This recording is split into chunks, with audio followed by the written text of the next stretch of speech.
The product transparency movement, finding out what's in our homes and buildings and what we can do about it. Do you know what chemicals are in the furniture in your house or the walls of your cubicle?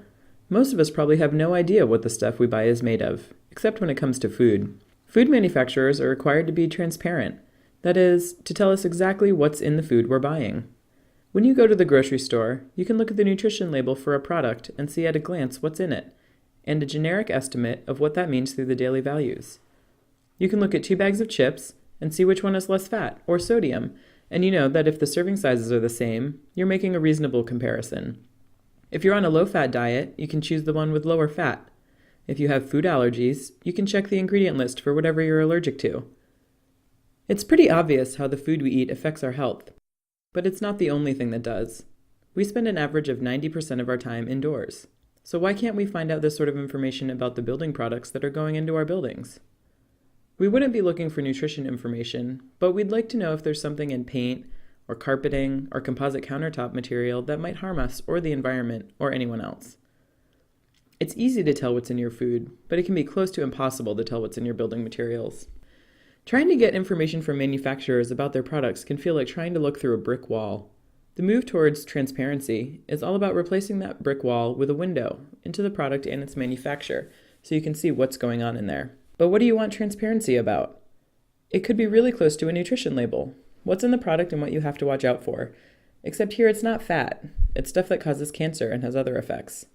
Don't you want to know what might end up in the air you're breathing and that dust your kid is eating?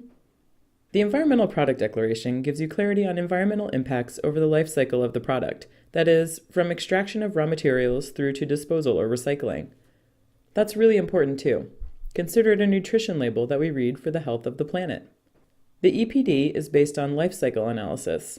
That's the 100-page report, so believe me, the EPD, even if it's 20 pages long, is way more readable than what it comes from.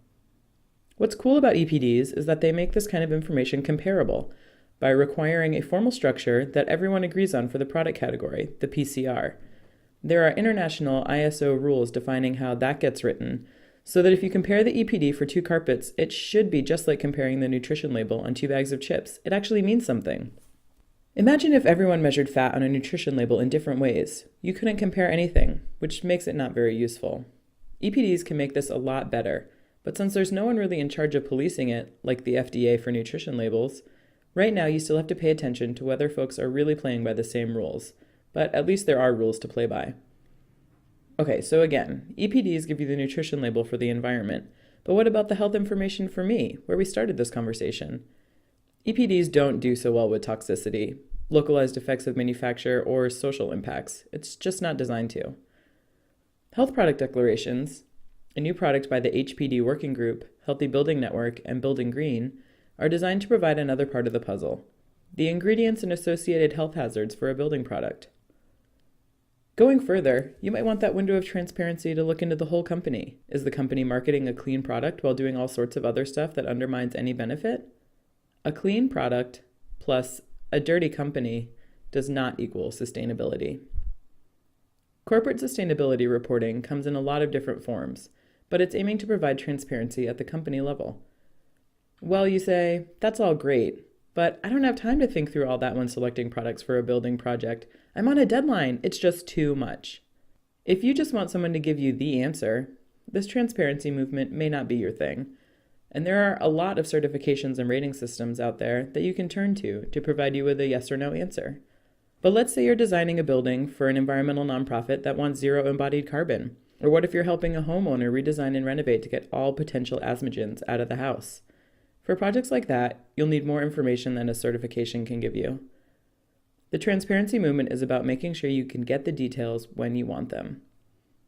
If enough people demand transparency and enough manufacturers provide it, environmental product declarations and health product declarations could someday be as commonplace and easy to compare as nutrition labels on 2 bags of chips. We just need to start asking for it and showing manufacturers that it affects what we buy. We've put together an in-depth report for Building Green members on how the transparency movement is transforming the design and construction industry. To get the full story, visit buildinggreen.com/transparency.